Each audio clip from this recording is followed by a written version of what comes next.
안녕하십니까, 장관님. 네. 남북대화 준비 잘하고 계십니까? 예. 이재명 대통령이 페이스메이커 역할을 하겠다, 이런 약속도 하셨죠. 예. 그럼 장관님께 여쭤보겠습니다. 화면을 봐주시기 바랍니다. 이분들 누군지 아십니까? 예. 누굽니까? 대북 억류되신 분들이 맞습니다. 북한에 12년째 억류되어 있는 우리 국민 김정욱, 김국기, 최춘길, 고현철, 김원호, 함진우 씨입니다. 장관님, 이분들 생사는 확인됩니까? 생사를 확인하려면 협상해야 합니다. 그렇죠. 협상하려면 대화해야 합니다. 그렇죠. 대화하려면 접촉해야 합니다. 일체 접촉이 끊어져 있는 상황이 6년입니다. 이것을 먼저 해소하는 것이 답입니다. 지금 이재명 정부는 남북 대화에 사활을 걸고 있다라고 해도 과언이 아닌 것 같습니다. 그렇다면 북한에 억류된 우리 국민의 신병 확보를 최우선 과제로 삼아야 된다. 저는 이렇게 생각합니다. 장관님, 저 6분의 국내 송환을 협상이 진행이 된다면 최우선으로 협상하겠다, 이렇게 약속하실 수 있겠습니까?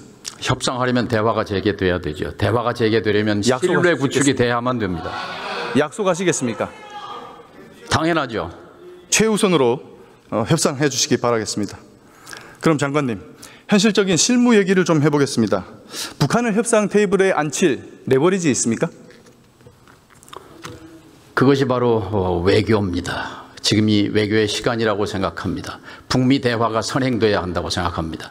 이미 한미 정상회담에서 트럼프 대통령은 의지를 밝힌 바 있기 때문에 이제 우리 정부의 역할도 중요하다고 생각합니다. 제가 이제 왜 어려운지를 좀 말씀드리겠습니다. 대화 하시는데 대화를 하려면 일단 협상장에 끌어내야 될 거 아닙니까? 그 레버리지가 있느냐, 이 말씀을 여쭤보는 겁니다. 북한 정권이 협상장에 나오는 경우는 3가지뿐입니다. 첫째, 핵 보유를 인정받고 싶을 때. 둘째, 대북 제재 해제를 포함한 자금이 필요할 때. 셋째, 체제가 위협받고 있을 때. 동의하십니까? 생각이 좀 다릅니다. 다릅니까? 그럼 하나하나 좀 보겠습니다. 다르실 수 있습니다. 첫 번째, 좌정훈, 우푸틴.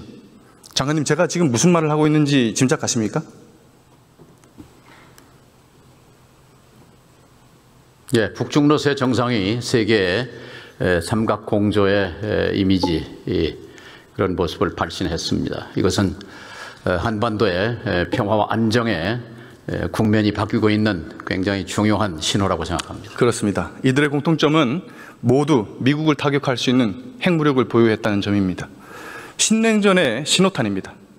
그리고 우리가 여기서 주목해야 할 점은 시진핑 주석이 북한은 우리와 어깨를 나란히 한다, 핵보유국으로 인정한다, 이런 메시지를 던졌다는 것입니다.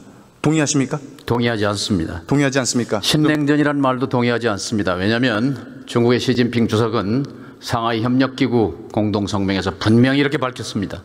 중국은 진영 대립을 원치 않는다. 진영 대결을 원치 않는 중국이 3자 북중로 동맹을 통해서 신냉전 구도를 환영할 리 없습니다. 따라서 이번에 북중로 전승절 행사에 막루에 서기는 했지만 3자 정상회담은 없었던 것이 증거입니다. 북한과 중국이 지금까지 해온 행태를 보고도 그런 말씀을 하신다니 참 안타깝습니다. 장관님, 제가 왜 이런 말씀을 드리는지 한번 설명 들어볼게요. 김정은이 방중 전날인 9월 1일에 최신형 ICBM인 화성 20형을 공개했습니다. 추진력이 무려 200톤 F를 초과하는 괴물 엔진입니다. 이것과 비교되는 것들로는 중국의 둥펑 61과 러시아의 사르맛입니다. 둥펑 61은 80주년 열병식의 하이라이트였죠. 사르맛은 러시아의 최신형 ICBM으로 1단 엔진 추진력이 딱 200톤 정도 됩니다. 핵탄두는 최대 15개까지 장착할 수 있습니다. 이게 뭘 의미하겠습니까? 북한이 중국, 러시아와 대등한 최정상급 다탄두 ICBM을 손에 넣을 날이 얼마 안 남았다, 이런 말입니다. 15개는 아니고요. 우리 군의 전문가들은 6개를 탑재 제가 가능한 말씀드린 것은 러시아의 사르맛 기준입니다. 이것과 유사 스펙입니다. 북한과 대화하겠다라는 정부 부처의 수장이라고 하면 이런 것들을 꼼꼼하게 이 의미가 무엇인지 해석하고 그에 대한 대응책을 세워야 할 것입니다. 현실이 이렇기 때문에 시진핑이 김정은을 나란히 앉힌 겁니다. 김정은은 굳이 미국으로부터 핵 보유를 인정받을 니즈가 없다, 이런 얘기입니다. 첫 번째 조건이 성립이 안 되죠. 그럼 두 번째 조건은 어떻겠습니까? 북한이 러시아 파병으로 벌어들인 돈이 얼마인지 아십니까? 국방연구원의 한 박사 연구에 따르면은 200억 불로 추정합니다. 28조 7천억 정도 우리 1,400원 환율 계산하면 그렇게 그 정도 되겠죠. 국방연구원 결과입니다. 북한의 GDP가 40조니까 이게 얼마나 큰 돈인지 장관님 짐작이 가시죠? 북한 입장에서. 어마어마한 돈입니다. 그렇죠. 북한 경제로 봐. 결국 북한은 제재 해제, 그러니까 외화 수입에 대한 제재 해제를 통한 외화벌이에 목맬 이유가 없다는 겁니다. 그렇다고 어쩌실 해서 생각하십니까? 인민생활 향상까지 이어진 것은 아닙니다. 북한은 일부러 인민생활을 향상시키지 않습니다. 왠지는 아실 겁니다. 어떻게 하실 생각이십니까? 이런 상황에. 돈도 필요 없는데. 뭘 물으신 겁니까? 어떻게 대화에 끌어내실 거냐고 여쭙는 겁니다. 대화는 끌어내서 하는 것이 아닙니다.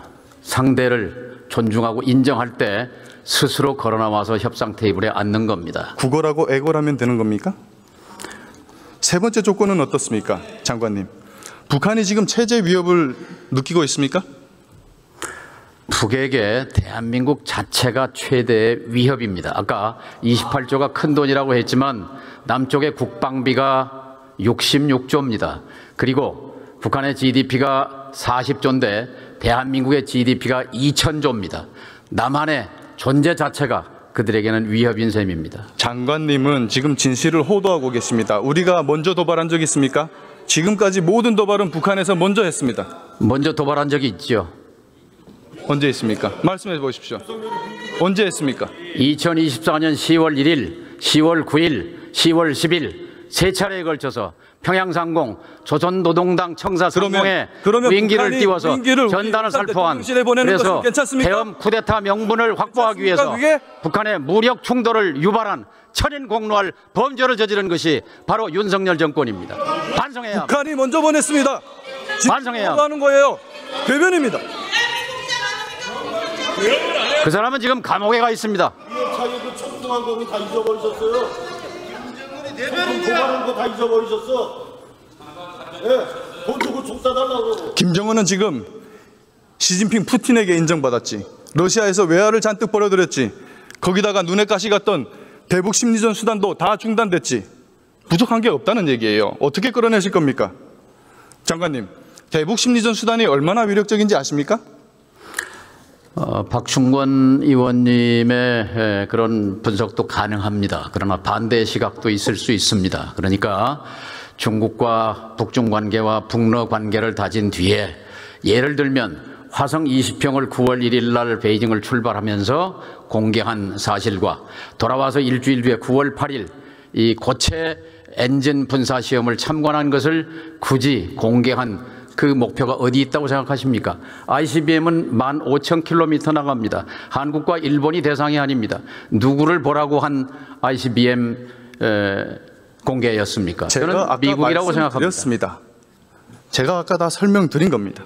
지난 2015년에 있었던 일입니다. 북한이 목함질에 도발을 했고 사과했습니다. 그 부분에 대해서. 북한 최초의 사과였고 정말 절대 존엄인 김씨가 입장에서는 절대 용납할 수 없는 지옥이었을 겁니다. 단연 1등 공신은 대북 확성기 방송이었습니다. 그만큼 치명적이었다는 겁니다. 이 치명적이라는 말은 그것이 곧 대북 레버리지로도 작동할 수 있다는 얘기입니다. 그런데 지금 그 레버리지들이 안전하게 있습니까? 잘 있습니까? 저는 레버리지라고 생각하지 않습니다. 우리가 가진 유일한 레버리지입니다. 지금 상황에서. 자행위의 그럼 옛날 그러면은 또 이재명 대통령이 경기도지사 시절에 했던 것처럼 뒷돈이라도 갖다 주실 겁니까? 면책 특권을 이용해서 허위 사실을 공표하면 안 됩니다. 최근에 나중에 법정에서 밝혀질 것입니다. 쌍방울의 대북 송금은 이재명 대통령과 상관이 없는 것이라는 증언이 나왔습니다. 앞으로 진실은 밝혀질 것입니다. 재판이 아직 안 끝났습니다. 장관님. 대북 확성기, 라디오 방송을 포함해서 그렇게 위력적인 수단들을 모두 알아서 자진 포기하지 않았습니까?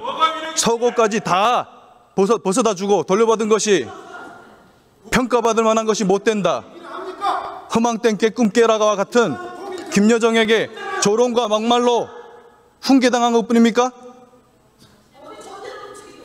이런 귀중한 레버리지들을 다 갖다 버려놓고 도대체 뭘 가지고 페이스메이커 역할을 하겠다는 겁니까? 장관님, 확성기가 레버리지, 대통령이 트럼프 확성기가 레버리지고 전단이 레버리지라고 생각하는 그 생각은 우리 국민이 동의하지 않습니다. 왜냐하면 특히 접경 지역에 사시는 분들은 대북 확성기로 해서 저쪽에 소음방송으로 얼마나 많은 고통을 받았습니까? 왜 중단했습니까?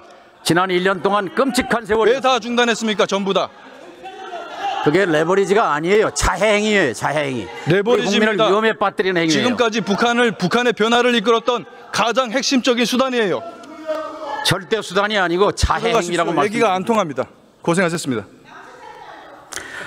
우리 박충건 의원님은 먼저 온 통일이라고 일컬어지는 3만 4천 명 북향민의 명예를 대표합니다. 이 국회의정 단장은 탈북민이라는 품격의 탈북민을 모독하고 북한 주민을 모독하지 마십시오. 2,600만 북한 주민이 먼저 온 통일이라는 방청석 조용하세요. 북한이 의석 조용하시기 바랍니다. 비공개하고 이게 무슨 짓입니까? 들어가십시오. 조용하세요. 탈북민이라고 했어요. 의석에서 조용하시기 바랍니다. 자, 싸우려면 밖에 나가서 싸우세요. 자, 조현 외교부 장관님께 질의드리겠습니다. 단상으로 들어가기 전에 한 말씀만 드릴게요. 박충건 됐습니다. 의원님은 평화와 안정의 전도사가 돼야 합니다. 들어가십시오. 대결과 적대의 전도사가 되어서는 안 됩니다. 명심하시기 바랍니다. 북한에 다 갖다 바치는 대북 정책 해갖고 뭘 잘했다고 평화와 안정의 말씀하십니까? 대변자가 되시기 바랍니다. 통일부 적대와 장관. 대결과 분열의 전도사가 되어서는 통일부 안 장관. 됩니다. 이 자리는 국무위원이 의원으로부터 질문받고 답변하는 자리입니다.